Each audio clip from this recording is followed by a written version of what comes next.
Et puis j'ai le plaisir de vous présenter l'homme au chapeau noir. Mon ami Pierre Othéric, professeur agrégé d'histoire, historien, qui consacre sa vie à l'histoire sociale, et plus particulièrement depuis 10 ans à l'histoire de Martha Desrumaux et à son parcours. Pierre s'est engagé depuis de nombreux mois pour faire connaître dans toute la France la vie de Martha Desrumaux, et il lui a consacré un beau livre. Beaucoup d'entre vous l'ont déjà acheté, et si vous voulez encore, à la fin de la conférence, Pierre aura plaisir à vous dédicacer le livre. Voilà, alors sans attendre, je vais te passer la parole, Pierre.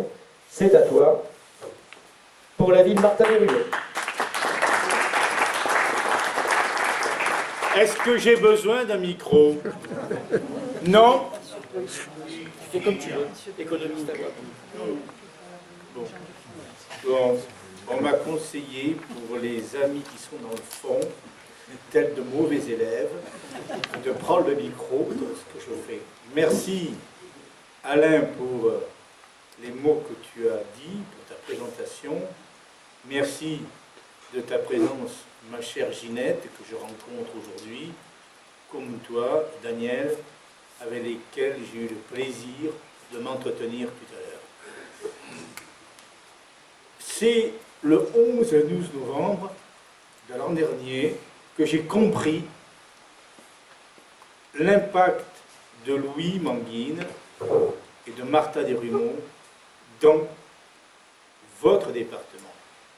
Grâce tout d'abord à l'invitation de la mairie d'Evnos, et je voudrais remercier encore Blandine et Marianne de m'y avoir invité et de leur fraternité avec laquelle nous ont accueillis, y compris dans l'église d'Evnos, ce qui a pu surprendre certains, mais c'était très chaleureux, et je vous demande tous les deux de remercier le doyen d'Evnos qui était présent lors de cette conférence.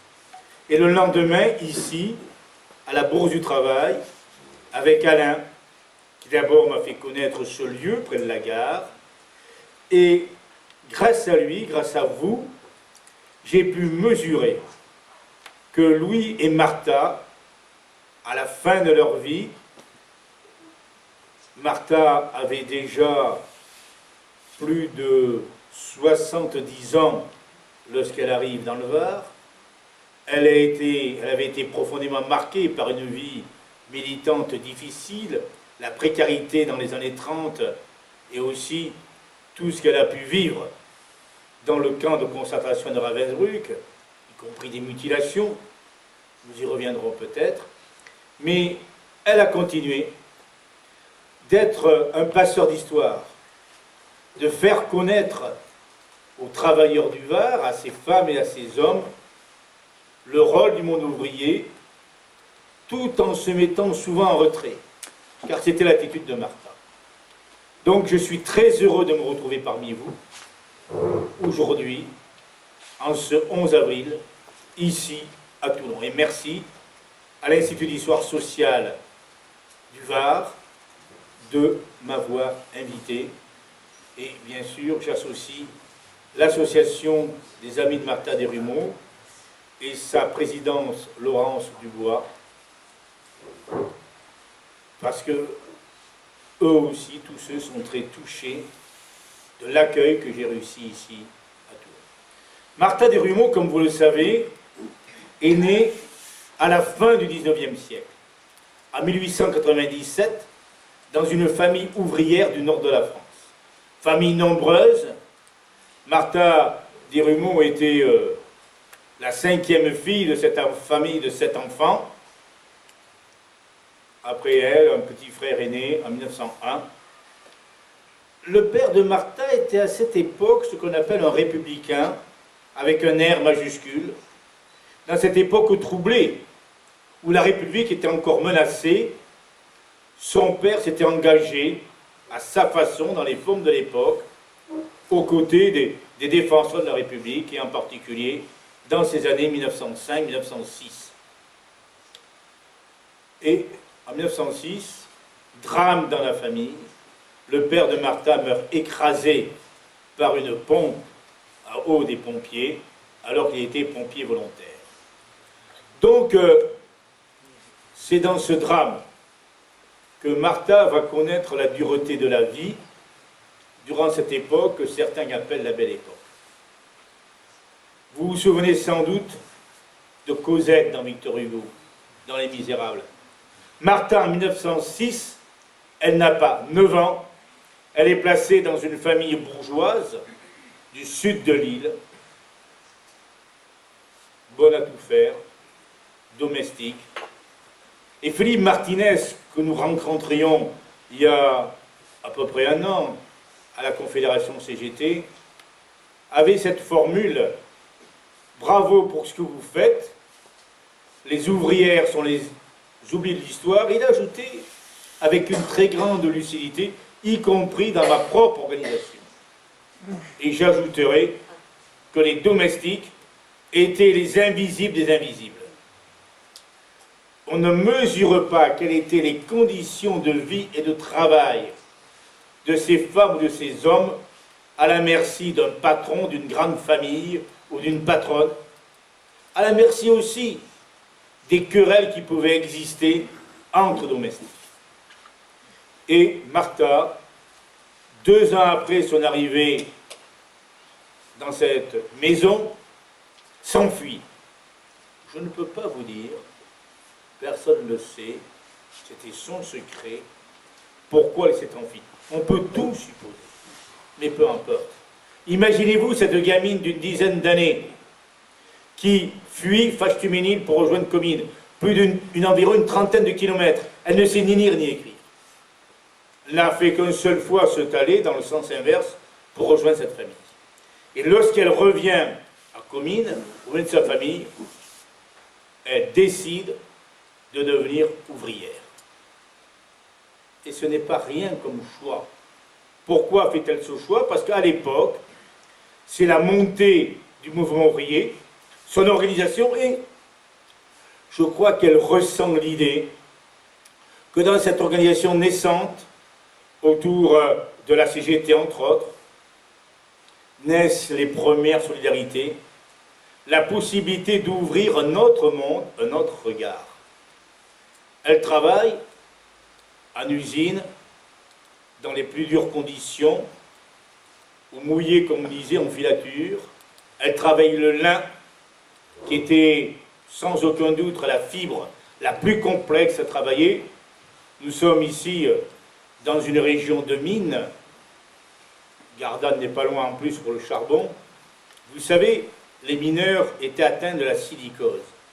Mais ce qu'on ne sait pas, c'est que les ouvriers, les ouvrières qui travaillaient le lin étaient eux aussi atteints de la silicose en ce début du XXe siècle où cette maladie n'était pas reconnue comme maladie professionnelle. Et donc, elle travaille là, elle n'a pas 13 ans, puisqu'on ne pouvait travailler pour son 13e anniversaire. Et vous savez, à cette époque, le patronat aimait utiliser cette main-d'œuvre féminine ou enfantine, aux doigts habiles, très peu payée, et dans les familles, faire rentrer quelques sous de plus. Ça permettait d'assurer un peu mieux la fin du mois. Mais elle fait un choix extraordinaire. Elle est née le 18 octobre. Quelques semaines plus tard, après son 13e anniversaire, où elle est officiellement embauchée, elle adhère à la CGT. Seulement, à cette époque, 8% de femmes étaient membres de la CGT. Imaginez-vous, et vous savez, malheureusement, ces regards ne sont pas totalement disparus, y compris dans l'organisation. Imaginez-vous ce qu'elle a pu entendre. Qu'est-ce que tu fais là, toi, la gamine? C'est pas toi qui va aller combattre les gardes mobiles et la police. Comment tu feras pour faire grève et tout? Elle a résisté à ce machisme qui existait dans le mouvement ouvrier, qui existait aussi dans toute la société française, mais même dans le mouvement ouvrier. N'oublions pas que nous vivions en France sur les lois du Code civil qui faisaient des femmes, des mineurs, assujettis à leur père, à leur grand frère, à leur mari ou à leur compagnon. Et dans l'entreprise aussi, bien sûr, à leur patron. Donc elle va essayer de renverser ces murailles. Et ça va être le combat de toute sa vie. Et déjà, elle a une conscience, comme on dit, de ses intérêts, une conscience de classe forte. Nous sommes le 1er août 1914. Elle travaille, elle a changé de lieu de travail, elle travaille dans la cartonnerie de la vallée de la Lys. La Lys, c'est le fleuve frontalier qui sépare le nord de la Belgique et qui traverse Comines.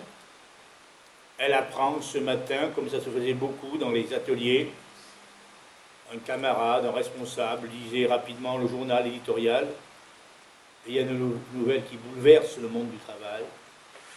Jaurès a été assassiné. La vallée de la Lys avait rencontré Jaurès quelques années auparavant, lors d'une enquête parlementaire en 1903, faite à Armentières, qui mettait en évidence les conditions de vie, d'habitation, de travail terribles des ouvriers textiles d'Armentières. Martha a participé au combat pour la défense de la paix, d'une façon ou d'une autre.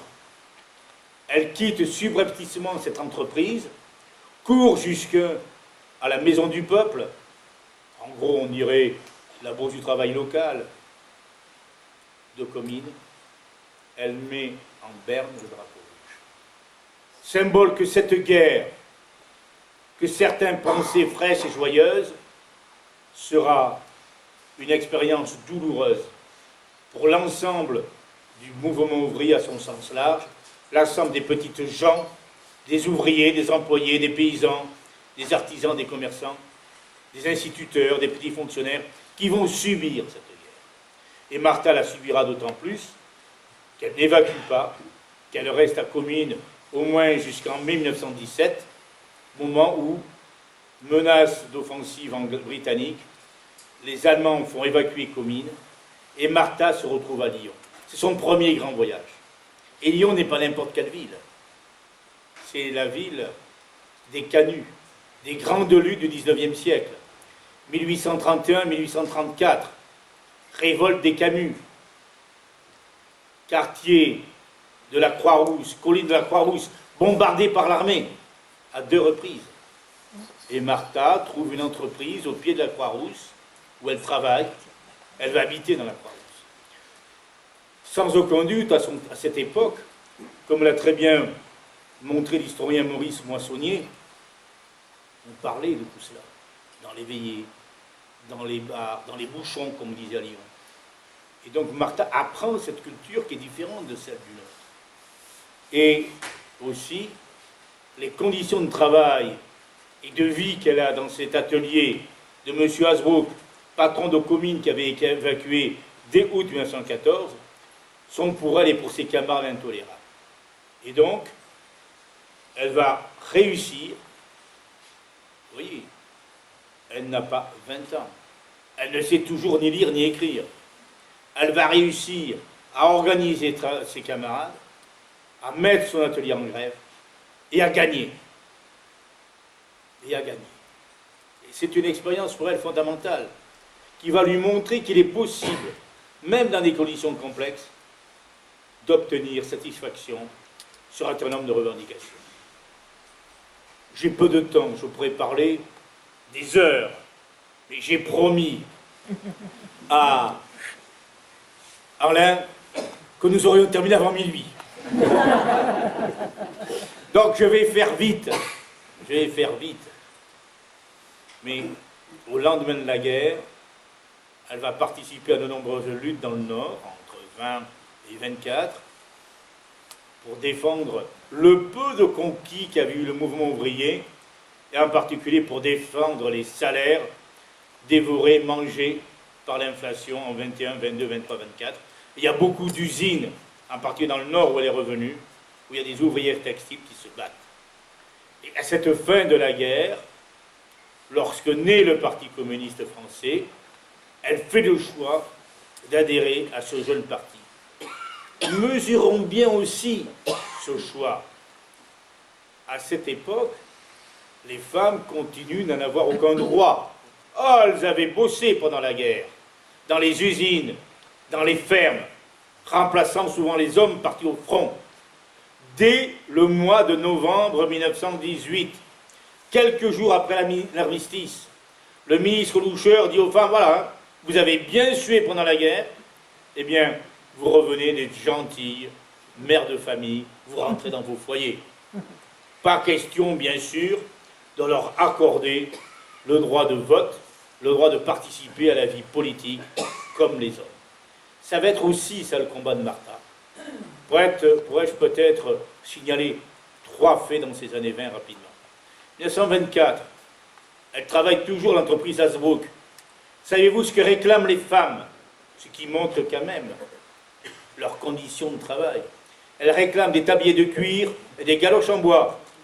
Pourquoi? Parce que s'il y a des anciennes ouvrières du textile à l'époque, même aujourd'hui encore, à l'époque, projection d'huile des machines, eau de la condensation, parce qu'il fallait humidité et chaleur pour éviter que les fibres textiles ne cassent, elles pataugeaient dans les flaques d'eau, elles ressortaient leur blouse trempée d'eau, y compris dans le froid de l'hiver. Et elles gagnent. Là encore, elles gagnent. Et le patron, qui n'est pas bête, c'est où, mais celle-là, elle m'a déjà eu en 1917, elle m'a eu cette fois-ci, je vais lui proposer de devenir contre-dame, contre-maîtresse. Et les contre-maîtresses à l'époque, ou les contre-maîtres, c'était le poussement des gardes-chiourmes. Bon. Que fait Martha? Eh bien, elle accepte. Et elle va transformer ce rôle de contre-dame en rôle de délégué syndical qui n'existe pas, il n'y a aucun délégué syndical, à part dans les mines. Elle va transformer ce rôle lorsqu'il y a une de ses camarades de travail, une femme qui a des besoins, qui va accoucher et tout, elle frappe à la porte du patron en disant il faut lui accorder 1 ou 2 jours de congé, il faut lui accorder une aide pour prendre en compte la vie de ces ouvrières.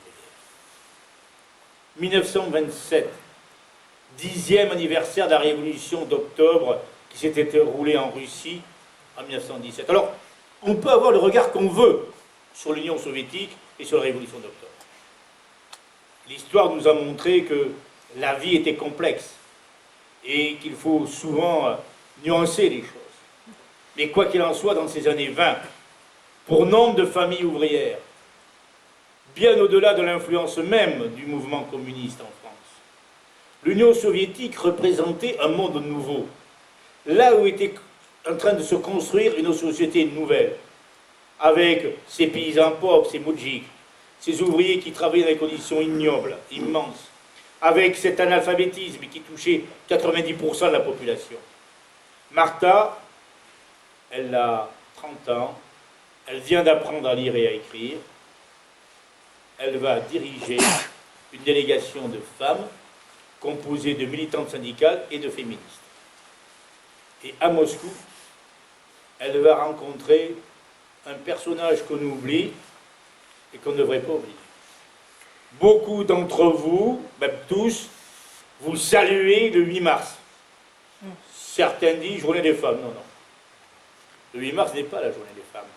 C'est les 365 jours de l'année qui devaient être la journée des femmes. Ah oui, bon. Le 8 mars a été décidé dans le congrès de l'Internationale ouvrière en 1910 à la suggestion, sous l'impulsion, oui Daniel, de Clara Zetkin, militante allemande, qui dit, voilà, faisons du 8 mars une journée internationale de lutte qui réunisse femmes et hommes, hommes et femmes, pour que les femmes aient le même droit que les hommes, que le patronat ne puisse pas les diviser.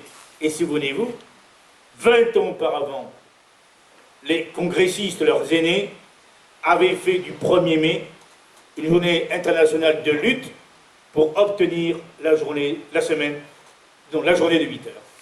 Voilà, même idée. Rassembler les femmes du monde entier.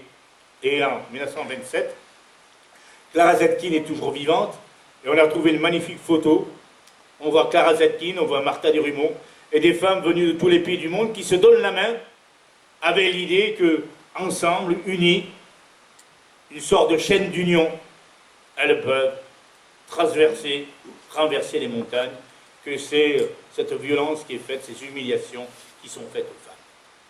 Et là, peut-être la 3e date, 28-29, cette grande grève des ouvrières du textile d'Halluin, petite ville textile près de Comines. Les ouvrières vont faire 8 mois de grève. Et Martha va piloter, pas seule, avec d'autres, mais elle va piloter cette grève. Avec cette idée fondamentale, il faut que les femmes participent à la bataille. Alors encore que dans les syndicats, quels qu'ils soient à l'époque, on considérait que les grèves de femmes, c'était de la roupie de Sansonnet, car elles étaient très mal payées, c'était que des salaires d'appoint. Et alors, à la fois, elle va se préoccuper que les femmes qui travaillent en usine participent au mouvement de grève, et que les femmes qui ne travaillent pas en usine, qui travaillent à la maison, soient conscientes de ce qui se passe. Intervention sur les marchés, dans les courées, qui sont les petits immeubles des quartiers textiles du Nord, dans les carrefours. Elle rencontre des femmes, elle va même organiser une chorale sur la grève des 10 sous pour conscientiser, excusez-moi l'expression, de ces femmes. Elle va plus loin. Vous savez, tout le monde, vous le savez tous, faire grève n'est jamais une chose facile. C'est compliqué de faire grève, ça coûte cher.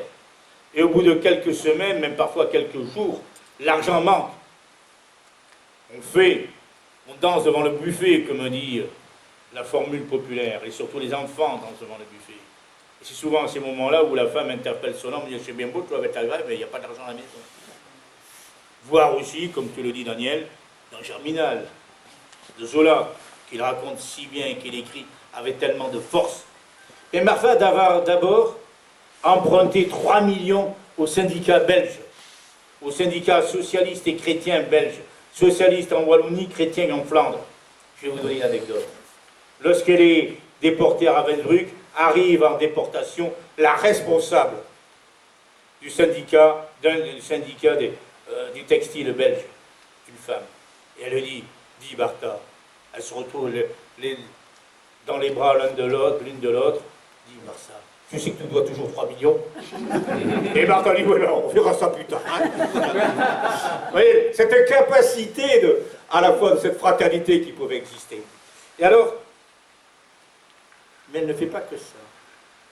Elle va inciter ces femmes, ces ouvrières, à laisser leurs enfants à des familles de l'agglomération lilloise ou du Grand Anciennois pendant des mois, en leur disant, vous savez, dans ces familles, ils seront bien accueillis, ils seront logés, blanchis, nourris, ils iront à l'école avec les gamins de la famille.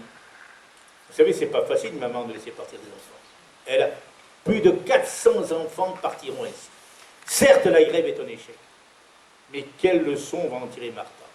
Et cette leçon, elle va les faire vivre dans les années 30, au moment de la grande crise.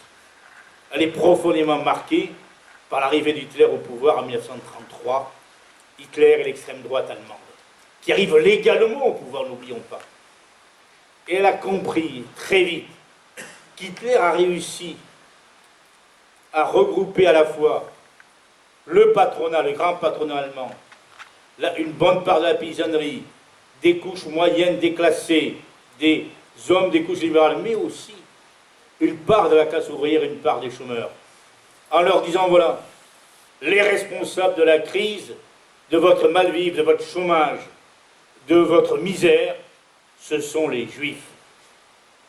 Et Martha a ça en tête. Comment éviter en France, dans des situations économiques un peu semblables, l'extrême droite qui est présente, qui a sa force, n'utilise les mêmes moyens pour gagner. Et entre autres, comment faire en sorte que ces milliers de chômeurs apprennent à ne pas se résigner, à s'organiser et à relever la tête. Il y a plusieurs grandes meetings de chômeurs dans le Nord-Pas-de-Calais. Et début décembre, elle décide d'organiser une marche de chômeurs, une marche de la faim, qui aura un très grand retentissement. Puis elles seront filmées, elles apparaîtront dans ce qu'on appelait des actualités, lorsqu'on passait des films, vous savez, dans les salles. Peut-être certains anciens l'ont connu. Et c'était là, il n'y avait pas de télévision à l'époque. Il y avait peu de radio, c'était le seul moyen qu'on avait à connaître des nouvelles et avoir des images. Et on a des images de cette manifestation organisée, entre autres par Martha, entre Lille et Paris, plus de 200 km. Et le préfet dit non, pas question. Martha dit, c'est pas grave. il refuse qu'il y ait il veut qu'il n'y ait que des groupes de 3. Et alors, que fait Martha? Ben, c'est pas grave. Un camarade tient la banderole à gauche, l'autre à droite, au milieu, un camarade avec un clairon et une trompette. On est en groupe de 3. On peut manifester. Et on sépare les groupes de 100 mètres, ça fait plus émeute. Et en même temps, comme ça, lorsqu'on traversera les villages ou les villes, ça durera plus longtemps. Ça a eu un sacré succès. Un sacré succès. Et ils arrivent à Saint-Denis, le préfet de police refuse qu'elle rentre dans Paris, plus de 6000 de travailleurs les attendent à Saint-Denis. Elles vont même réussir à pénétrer dans Paris pour reprendre un train les conduisant à Lille. C'est ça, cette capacité qu'avaient ces hommes et ces femmes, en particulier Martha, de saisir la réalité. Excusez-moi, je vais utiliser un terme du Nord, mais je pense qu'on se comprendra. Pour, comme on dit dans le Nord, retourner le bac sur le pourchaud. Je pense que tout le monde a compris la formule. Et c'est ainsi que tous ces combats dans lesquels participe Martha, qu'elle anime avec d'autres, et en particulier ces combats des femmes, vont conduire à ces grands moments que sont 1936. On peut me dire ce qu'on veut, hein. On peut trouver que ça ne servait à rien et tout, mais je ne vois pas beaucoup de gens disant que 36 ne sert à rien et qui refusent de prendre leur congé payé. Parce que les congés payés sont là, de cette mobilisation, de cette capacité de faire reculer la misère, la peur, le chômage et l'exploitation. Martha, donc, est de celle qui va mener 1936, et de plusieurs façons, je vais être assez bref là-dessus, excusez-moi, mais tout d'abord, si vous avez envie de voir un jour des images de Martha vivante, regardez le film de Jean Renoir, La vie est à nous. Ce film qui est un film de propagande, mais qui est un très beau film, intelligemment fait. Jean Renoir était un grand réalisateur. Et à la fin, 7 dirigeants du Parti communiste prennent la parole. Parmi les 7, une femme. Alors que les femmes n'ont pas le droit de vote. Alors que les femmes ne peuvent pas être candidates. Une femme prend la parole. C'est Martha Desrumaux. C'est l'ouvrière du Nord. Elle a fait un effort terrible. Elle qui parlait picard. J'aime pas le mot ch'ti. Le chi, c'est du picard. Mais elle qui parlait picard, parle un français impeccable. Elle a dû le bosser, son français. Bien. Et elle s'adresse aux femmes. Mère, fille, épouse, sœur. Interpellez vos maris, vos pères, vos fils, vos frères. Demandez-leur de voter pour les candidats du Front populaire, pour la paix, la liberté, le pain. C'est cela qu'a dit Martha, en 2 minutes. C'est un moment extraordinaire puisque, pour la première fois, une femme s'adresse aux autres femmes pour leur demander de participer d'une façon ou d'une autre à une bataille électorale. Au niveau général, il y en avait eu déjà dans telle ou telle ville, etc. Mais au niveau général. Peut-être le deuxième point, c'est, bien sûr, Martha va participer au congrès de Toulouse. Au congrès de Toulouse, en mars 1936, congrès de réunification de la CGT à la CGTU. Elle va prendre des responsabilités à la Fédération du Textile, à la Comité national exécutif de la CGT, et surtout au commission administrative de l'île du Nord. Il n'y avait pas beaucoup de commissions administratives à l'époque, il y aura des femmes. Hein. Bon, je crois même que c'est la seule. Et on a retrouvé une photo, ça aussi c'est tout le boulot que fait l'association. On voit Martha seule, entourée de 21 mecs. Ah, et bon, comme ça que c'est vécu. Hein. Bon. Et enfin, il y a ces grandes grèves. Tout le monde pense que les grèves en 1936 auraient été faciles, que nenni. Les organisations syndicales sont affaiblies, la peur règne, la résignation. Et pourtant, dès le mois de mai, c'est le début des premières grèves, renforcée par la victoire des partis du Front populaire, renforcée par ces mots qu'a le tout jeune ministre de l'Intérieur, le 4 juin 1936, maire de Lille, le socialiste Roger Salengro, qui dit « Moi, tant que je serai ministre de l'Intérieur, jamais je n'enverrai les gardes mobiles et l'armée pour dégager les usines en grève », ce qui était le cas auparavant. Tout ça va favoriser ces grands mouvements de grève, plus de 3 millions de grévistes. La peur, la crainte changent de camp, et ce sont les négociations de Matignon, et Martha est la seule femme à participer à ces négociations, aux côtés de la délégation CGT, pilotée par Léon Jouet et Benoît Frachon, face au patronat. Pourquoi? Elle n'est pas dans la délégation, il y a que des mecs. Mais ils ont besoin, les dirigeants négociants pour les travailleurs ont besoin d'avoir les salaires des femmes, les patronats chipotent, ils disent non, ils sont beaucoup mieux payés que ça, c'est pas possible.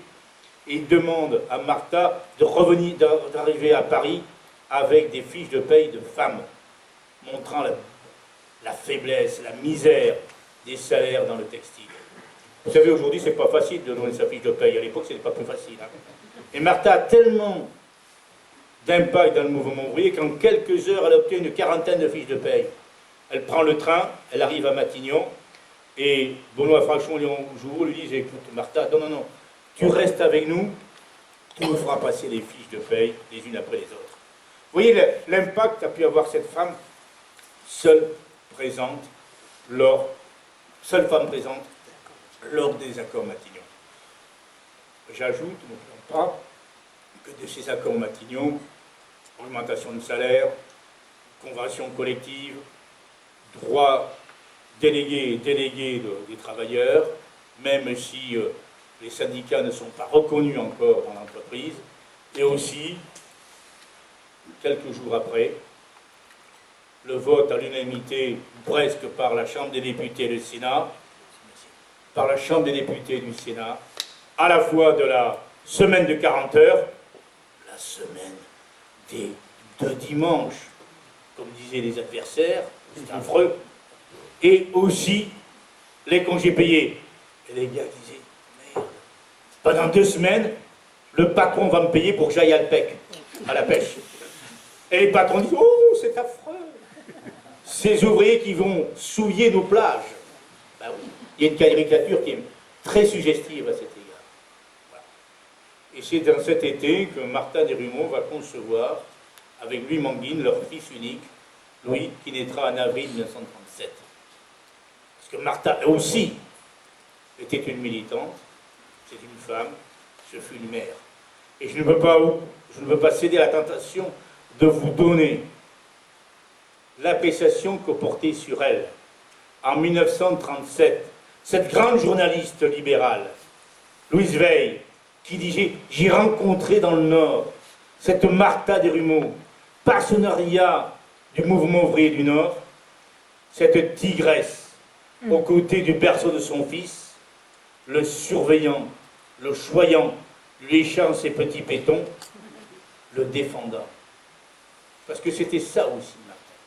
Cette capacité à tous les moments de la vie de s'intéresser aux plus fragiles, que ce soit les siens, ses proches ou ceux des autres.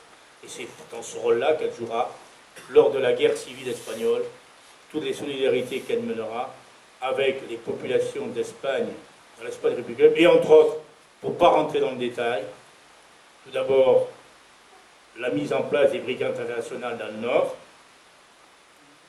et il y en aura aussi dans le Var, et aussi l'accueil dans des familles du Nord de plusieurs centaines d'enfants qui ont quitté l'Espagne pour vivre hors de la guerre, hors de la misère causée par la guerre.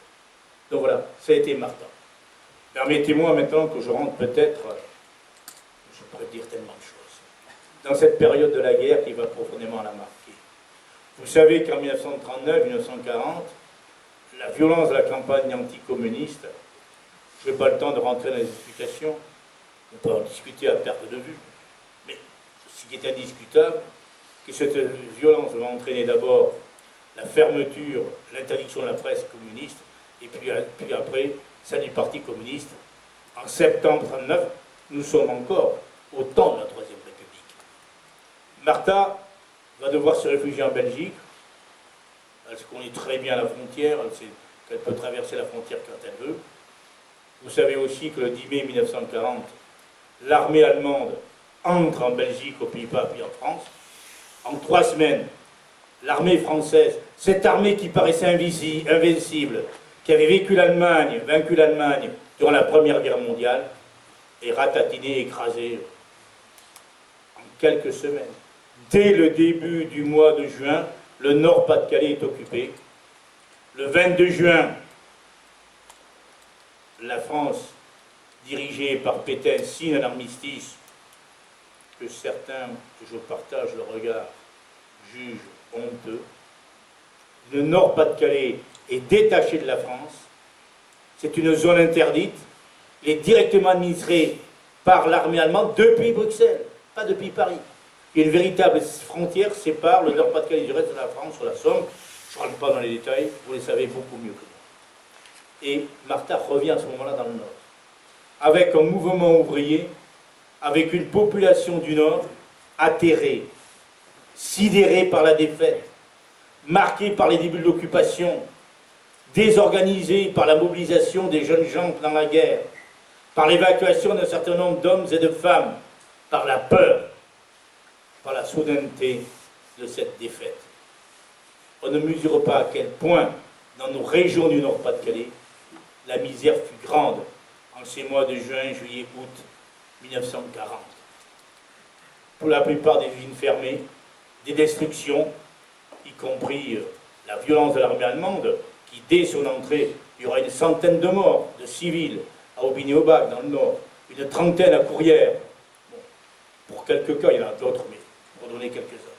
Et donc, Martha Sourdouaille, elle n'a qu'un seul souci, proposer aux gens du Nord et du Pas-de-Calais de relever la tête. Certains déjà le font. Des paysans aident les aviateurs britanniques abattus par la Luftwaffe allemande à se cacher et à essayer de regagner le sud de la France pour rejoindre l'Angleterre. D'autres cachent des armes. D'autres commencent à organiser des services de renseignement. Mais le souhait de Martha, c'est de renouer les contacts dans les milieux du travail, la classe ouvrière. C'est ainsi que, dès la fin du mois de juillet 1940, j'ai bien dit, juillet 1940, ça fait à peine 2 mois, même pas 2 mois, que le Nord-Pas-de-Calais est occupé. Elle organise à Dechy une réunion, clandestine bien sûr. Dechy, c'est près de Douai, voilà, la 2e grande ville du Nord. C'est dans le bassin minier. Elle organise une réunion avec des délégués mineurs et métallos. Alors elle dit voilà, il faut arrêter de geindre, il faut arrêter de gémir, il faut arrêter de plier la tête. Le charbon, c'est le pain de l'industrie. Les Allemands vous volent le charbon que vous extrayez dans les fosses. Il faut qu'on organise une grande grève des mineurs de Nord-Pas-de-Calais. C'est Martha qui en est l'initiatrice. Il faudra 9 mois pour que cette grève, que l'idée de cette grève gagne ce grand sillon charbonnier du Nord-Pas-de-Calais, 120 km de charbon, plus de 300 villes et villages touchés par les mines, d'est en ouest. C'est le Nord-Pas-de-Calais qui sont traversés par l'exploitation minière. La puissance de ces hommes, leur habitude à se battre, leur refus de résigner, malgré la présence de l'occupant, nombreux dans le Nord-Pas-de-Calais face à l'Angleterre, malgré l'attitude du patronat, prêt à collaborer avec les Allemands, au contraire de ce qui s'était passé durant la guerre 14-18, malgré l'administration française qui demeure présente, et les préfets liés à Vichy, malgré les démonstrations de tout genre, du 27 mai au 9 juin, les mines du Nord-Pas-de-Calais ne fonctionnent pas. Pas seulement les mines, mais aussi des usines métallurgiques, textiles et tout, dans ce sillon. C'est la surprise. Les Allemands sont atterrés. Les directeurs des mines ne savent pas comment faire. Surtout que les mineurs, ils ne bougent pas. Hein. Ils restent chez eux. Ils ne manifestent pas pour éviter la répression. Et le 4 juin, plus de 1500 femmes vont manifester autour de Lens, devant le siège d'une des grandes compagnies des mines, celle de Dourges, qui était établie Limoges. Elles manifestent sur un mot d'ordre. Je vous le dis en picard. Pas de carbone pour les Boches. Pas de charbon pour les Allemands. Donc, voilà. À la fois grève revendicative et grève qui aussi voulait secouer le joug que vous avez pesé l'occupant dans nos régions. C'est la plus grande grève de l'Europe occupée. Qui en a entendu parler ici? Vous inquiétez pas, dans le Nord c'est pareil. Bon, c'est ça un drame. Le premier convoi de déportés qui va rejoindre les camps de déportation en Allemagne, les camps de concentration, en particulier sur les Sachsenhausen au nord de Berlin, car école des SS, c'est dès la mi-juin. Les 244 mineurs du Nord-Pas-de-Calais. Qui le sait? Qui le dit? Notre peuple a été à l'avant-garde des mouvements de résistance avec d'autres. Parce que dans ces milieux, il y avait des commerçants, des artisans, des instituteurs, des maîtres d'école, des paysans. Mais il est au cœur de cette animation des grèves, des luttes, pour refuser l'inacceptable, l'occupation, et surtout l'occupation de ce régime d'extrême droite qui commençait dès l'été 1940 à pourchasser en France les juifs et les démocrates. Donc, c'est cela. Alors, je vais aller très vite, parce que sinon je vais me faire demander. Je suis à 40 minutes, j'ai encore quelques minutes. Quelques minutes. Toute la salle t'accorde encore du temps, il n'y a pas de problème. Bon. Alors, si je suis porté par la salle, ils ont eu le temps. Là, voilà. Vous voyez, Martha est au cœur de cette résistance. Elle anime cette résistance. Elle, l'ouvrière, alors qu'elle ne savait pas faire du vélo, elle apprend à faire du vélo en quelques jours pour parcourir en vélo le bassin minier. C'est, entre autres, elle avec d'autres, bien sûr. Mais c'est elle qui pousse à cette grève. Nous arrivons au mois d'août 1941. La répression s'intensifie. Le préfet de Vichy, le préfet de Lille, Fernand Karl, fournit aux Allemands une liste de militants syndicalistes. 71 hommes, une seule femme, Martha. Et le 26 août au matin, Martha Durumont est arrêtée à Lille. Elle venait passer sa dernière nuit avec son fils. Elle ne le reverra pas pendant plus de 4 ans. Elle va être enfermée d'abord dans la prison de Los, et au début du mois de janvier, escortée par la Gestapo, si j'ose dire, elle va rejoindre le camp de Ravensbrück. Ravensbrück, au nord de Berlin, un froid glacial dès le mois d'octobre, jusqu'au mois d'avril-mai, des chaleurs insupportables l'été dans ce climat continental. Près de 100 000 femmes vont participer à cette déportation. Il faut être présent. D'une vingtaine de pays d'Europe. Les premières furent les Allemandes, les secondes, les Autrichiennes, et bientôt des femmes de tous les territoires occupés par l'armée du Troisième Reich. Martha arrive, elle est décidée à mourir. Lorsque les Allemands l'ont vue, les médecins l'ont vu, parce qu'à chaque convoi de déportés, il y avait des médecins qui contrôlaient l'état sanitaire des déportés. Cela, elle ne va pas survivre. Laissons-la mourir. Elle est envoyée au dispensaire avec une petite carte jaune qui voulait dire qu'il faut la laisser mourir. Mais tout de suite, des infirmières au dispensaire qui sont des résistantes, qui sont des antifascistes, qui sont là parce qu'on les oblige à être là, mais qui en même temps protègent, essaient de protéger les déportés comme elles peuvent. Elle retrouve Martha et dit, mais attends, cette femme est une grande dirigeante du mouvement progressiste, du mouvement antifasciste en France. Il faut la sauver, et ils vont la sauver. Et pendant 4 ans, Martha va participer au mouvement de résistance des camps de concentration, à la fois de solidarité et de résistance. Je pense que Daniel nous dira quelques mots, donc je ne reviens pas là-dessus, mais simplement peut-être quelque chose qui est moins connu. En novembre 1943, arrive dans ce camp, Madame Rosenberg, avec ses 3 enfants. L'aîné est Lily. Son petit frère a 9 ans et son plus jeune frère encore a 3 ans. Martha apprend que cette famille de Roubaix vient d'être déportée.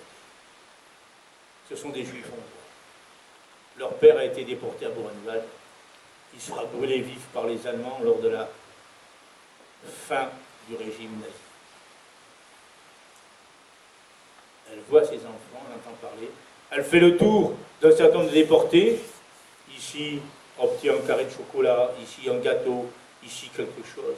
On est à la veille de Noël. Pour que ces enfants puissent imaginer qu'il existe autre chose que le système concentrationnaire, qu'il existe autre chose que les aboiements des chiens et les hurlements des déportés, qu'il existe autre chose que les fouets des SS. Vous savez, j'ai rencontré une Lénienne, qui est toujours présente, qui passe son temps dans toutes les écoles du Nord-Pas-de-Calais et de toute la France, à témoigner de ce que fut la déportation des enfants et du rôle de ces femmes, en particulier de Martha Desrumaux dans le camp de Ravensbrück. Elle raconte comment, après la Noël, ces femmes leur apprennent à chanter, leur donnent, oui, l'horreur, la déportation n'est pas le seul monde qui existe. Elle redonne espoir. Et je pense que cet espoir, il va permettre à beaucoup de déportés de survivre. Martha Desrumaux revient en France le 14 avril 1945. Un échange a eu lieu sous la houlette de la Croix-Rouge danoise entre 300 officières SS faites prisonnières sur le front de l'Ouest et 300 déportés de Ravensbrück.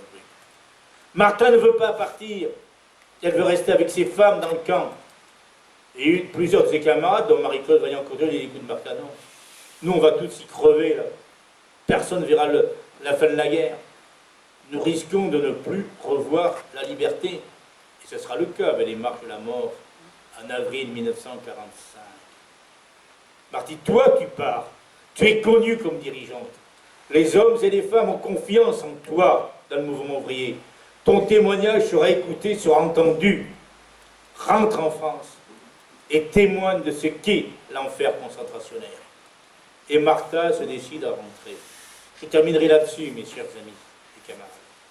Elle arrive à Paris le 14 avril 1945 dans un convoi regroupant 300 femmes. Ce témoignage, lorsque j'étais venu ici à Evnos, je ne le connaissais pas. Nous l'avons connu il y a 2 mois. Voilà ce que dit une des témoins, qui était ouvrière et qui avait participé à la résistance, qui se trouvait là, au milieu de nombreux mouvements de la résistance, et aux côtés du général de Gaulle, chef du gouvernement, du ministre de la déportation, Henri Freinet, du ministre de général Cuny. Il y avait même une petite tribune qui avait été faite pour les prises de parole. Le train s'arrête. Silence. Tout le monde fait silence. Les portes du convoi s'ouvrent. Sortent des fantômes de femmes, des femmes amaigries, des femmes squelettiques, des femmes qui tiennent en peine debout, chancelantes. Certains même expireront sur le quai de la gare de Lyon. La plupart sont aidés par une infirmière, une bénévole. Et de ces femmes fantômes, une voix se monte, une voix crie. En écoutant cette voix, en voyant ces femmes, le général de Gaulle fait disparaître la petite tribune. Il ne prendra pas la parole, tellement qu'il est bouleversé. Que dit cette voix qui retentit sur les verrières de la gare de Lyon? Je suis Martha Desrumaux. Les nazis ne m'ont pas eu. C'est un triple cri. D'abord, c'est la première fois depuis son départ de France, le 11 janvier 1942, que Martha a la possibilité de dire son nom. À Ravensbrück, c'était qu'un numéro, un stuc, un morceau. Elle dit son nom. Elle existe encore comme femme.